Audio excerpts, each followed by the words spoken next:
Greetings and welcome to another episode of Into Zimbabwe, a weekly production brought to you by the Zimbabwe Human Rights Monitors platform. Season greetings. So today we'll be looking into the pre-election watch or the national election watch. And to discuss this today, I'm joined by the Zimbabwe Human Rights Monitors platform team leader, Mr. Samuel Gwenzi. Mr. Gwenzi, please meet the team. Thank you, viewers. Thank you, Liam, for bringing me to this show. Pleasure's all mine. So let's get straight to it. The National Election Watch. This report was tabled late last year, in the last quarter of 2022, in anticipation of the environment, especially in the first and second quarter of 2023, looking at the Zimbabwean harmonized elections. So you noted cases of violence, you noted cases of breach of the constitution. So within the spectacle of human rights, what's then your general assessment? You would love to see that there is the arbitrary arrest of political activists and civic society leaders. Then you'd also realize that there is the prosecution by persecution of also civic leaders and opposition leaders. Then the third aspect is that there is also a rule by law where there are some legislations that has been proposed by the ruling party, at least to stifle the civil space in the country. You look at the Patriotic Bill, you look at the PVO Bill, all meant to derail civic participation in the country. And you would also understand that there has been political violence, especially in both intra-party and inter-party violence. But mostly the cases that we have noted in 2022 were violence perpetrated to opposition players.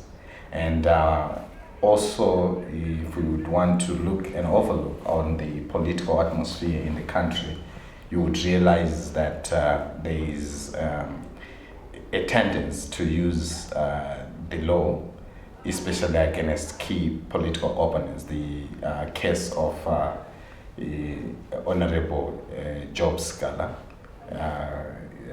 who has more than 8 months in prison. It's something that is actually worrisome, especially heading towards 2023.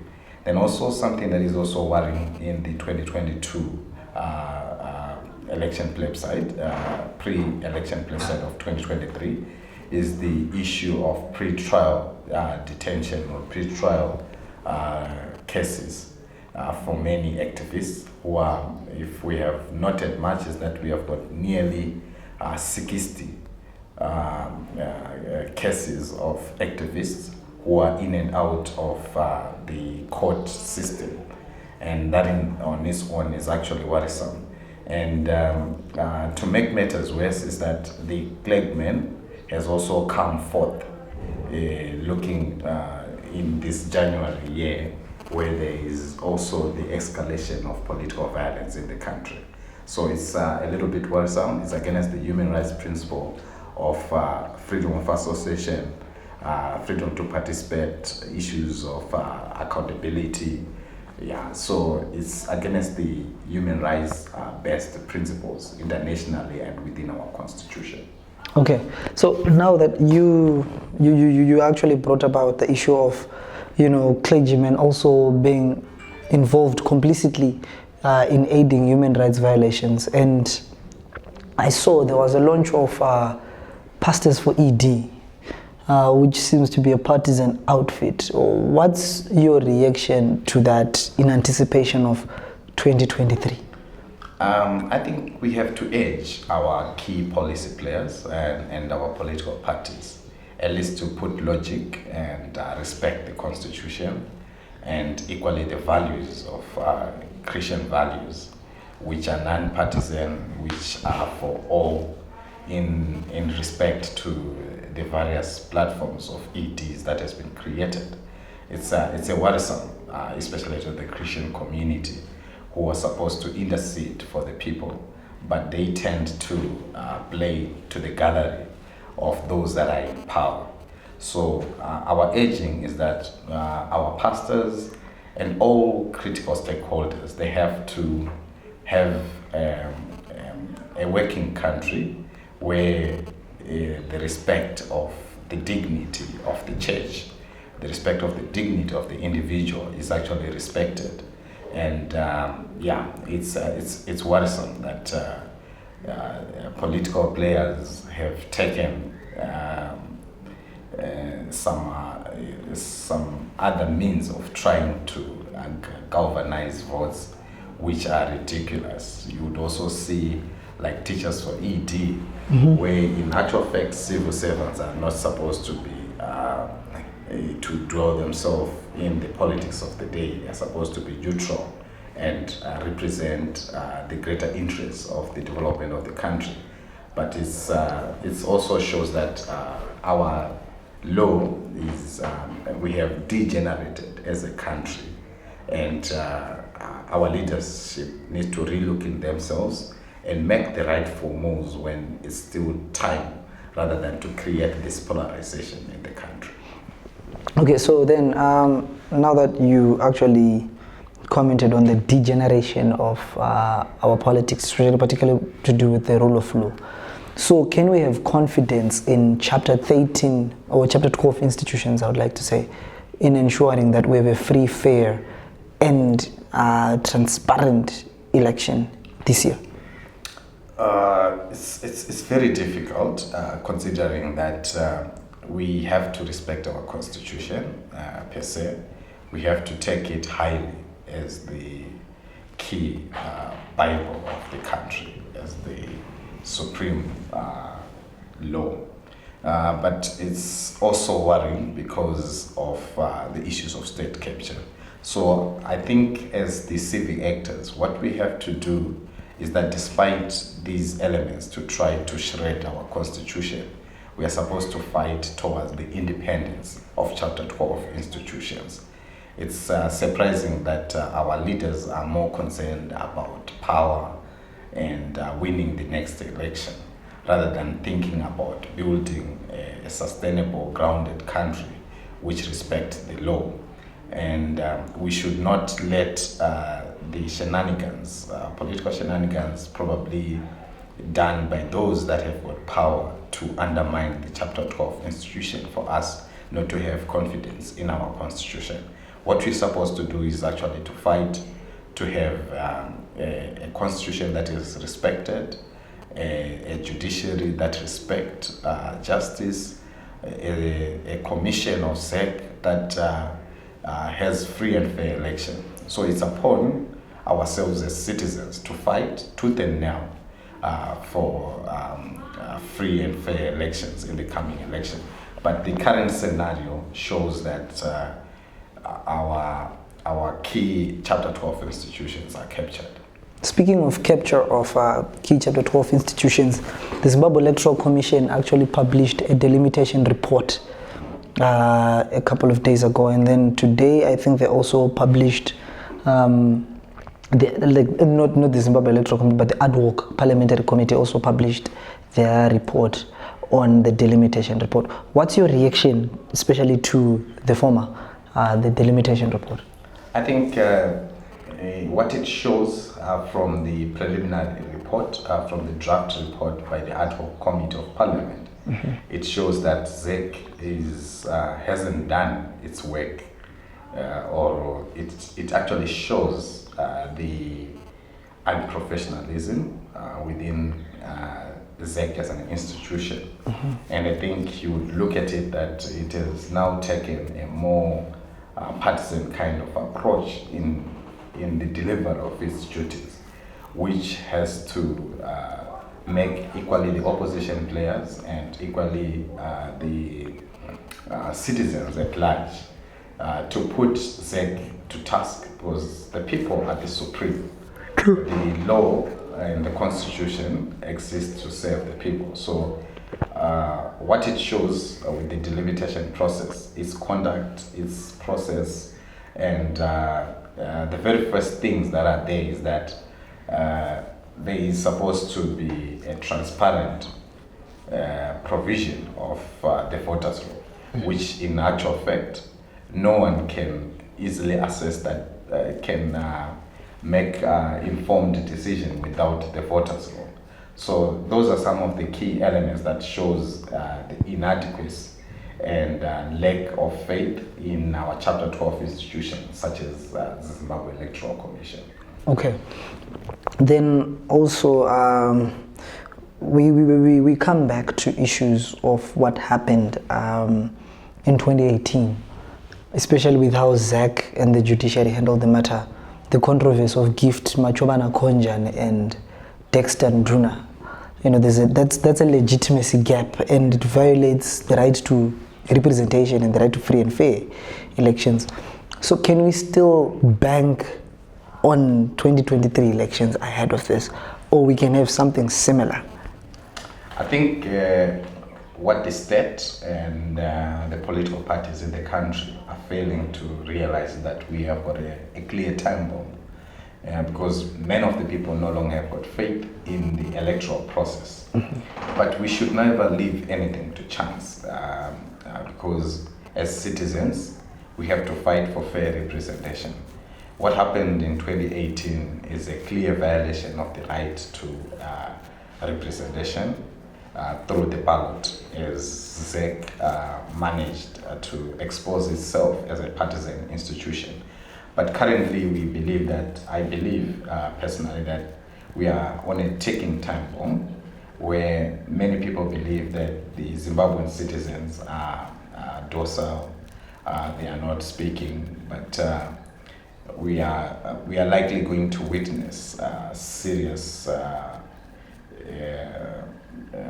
challenge to the status quo, which, if not properly managed by having a free and fair election process, Zimbabwe would go back to a banana republic with violence as the last resort, which we don't want to come there. But we urge the Zimbabwe Electoral Commission and other players, state institutions, to return back to logic and ensure that our country has got that rebirth of a democratic state that respects the rule of law. Okay. Before we close, the United Nations actually, the Human Rights Watch, in fact, actually published a report in assessment of 100 countries in terms of how they're faring in human rights. And it hasn't been so friendly with Zimbabwe. And it actually pointed out issues of political violence, the shrinking political space. So I wanted to know, do you resonate with the idea proffered by those reports, or do they reflect as true to your assessment? Like what we have said, the Clegg had made a report in terms of the escalation of the political violence in the country. The opposition has also been crying foul over the number of deaths of individuals that died during the by-election. And the Zimbabwe Human Rights Monitors platform has been critical in terms of documentation and monitoring of human rights in the country. And there are nearly 1,000 and something number of political violence that happened between the period of July to December 2022. That on its own is a clear reflection that the Human Rights Watch report is a clear cut to what is prevailing in the country. You have now the independence complaints bill that is supposed to be in motion right now, where if you would see the perpetrators to violence, some of them are actually state agencies. And in some cases, it's actually the judiciary in terms of the pre-trial detention that is happening in the country. Then in some cases, some militia, which are seconded by the ruling party itself. So you would find that the very confidence that we have in the status quo resonates well with what has been coming from the various reports, such as the Human Rights Watch, such as also reports that came from the Zimbabwe Human Rights Forum, and also the other organizations such as MPP, all of them have got clear documentation of the status quo at hand. It's actually worrisome in the country, and we are likely to have much cases in the process.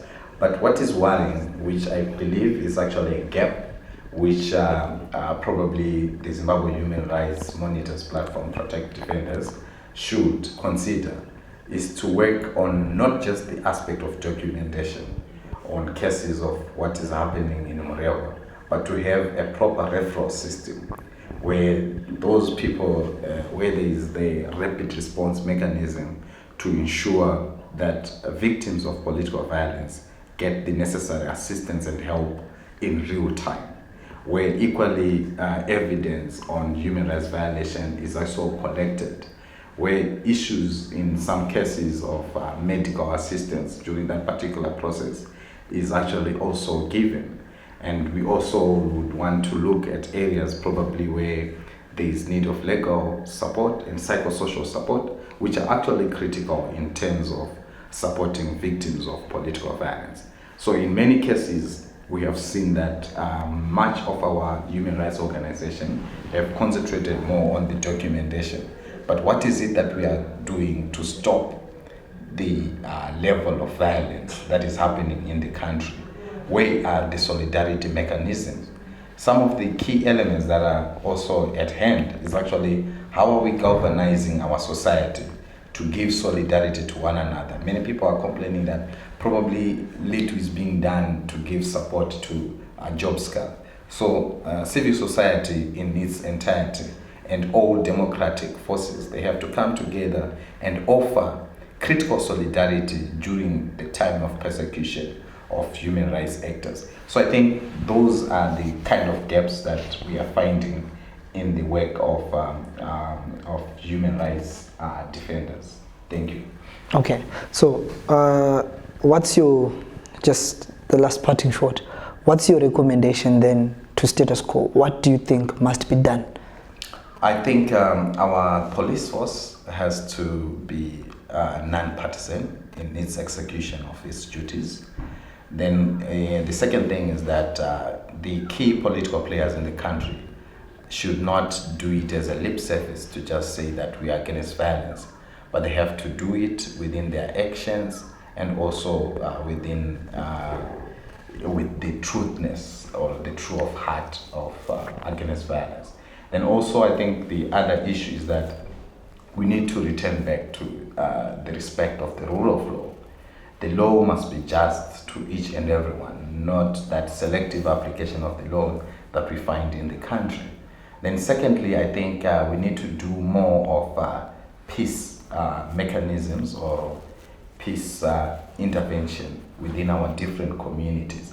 But it all goes to the confidence that we have to key state institutions such as the judiciary, such as the police, and also to have the international community to also come on board and boldly step to condemn and also to put pressure to those that are agents of human rights violation in Zimbabwe.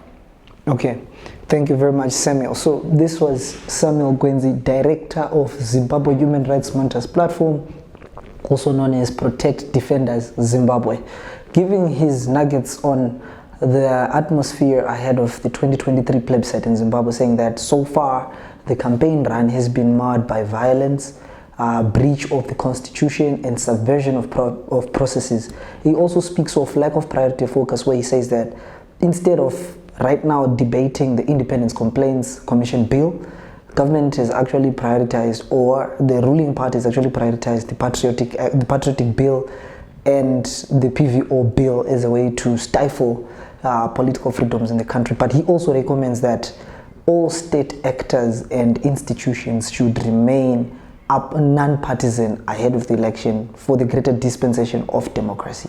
My name is Kanhenga. This was Into Zimbabwe. I'm your host. See you next time.